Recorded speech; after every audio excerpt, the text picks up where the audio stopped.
Here's what $1,100 gets you in Fukuoka, Japan. Today, we're looking at a 3-bedroom apartment. And the kitchen has a feature that many of you have not yet seen in your typical Japanese apartment. The area of the city we're in is called Tojinmachi, literally translating to Chinatown. And here we are, here's the kitchen. And what is that over to our left? Your eyes do not deceive you, this is a oven. Now if you want an oven in Japan, this is typically what you find. They come in little smaller sizes that fit right up on the counter that you can, move. So it's definitely something you might be used to if you're coming from, America. But yeah, this is quite rare feature. Most Japanese apartments don't come with any appliances.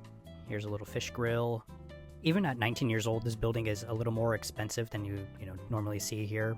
So I can only imagine how expensive it was when it was brand new built. I had to cut this in because I didn't notice until after, but look at this. We got extra little counter space or cutting board. Pretty neat.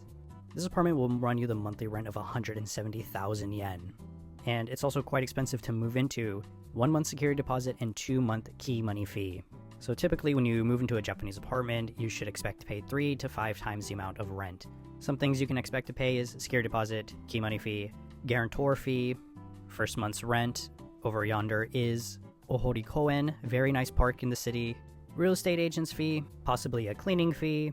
Those are some of the typical charges, and they're about a month rent each.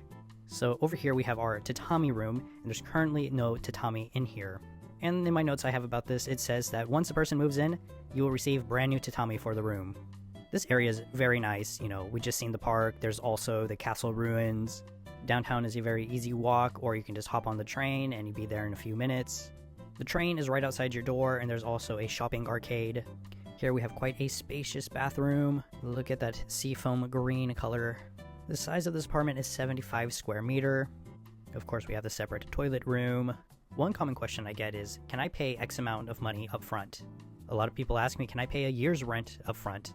And my answer is always, maybe. It's honestly case by case. It all depends on the agencies, the landlord, and all that, and what they want to agree to. In this particular apartment, I noticed that there's not quite a main bedroom.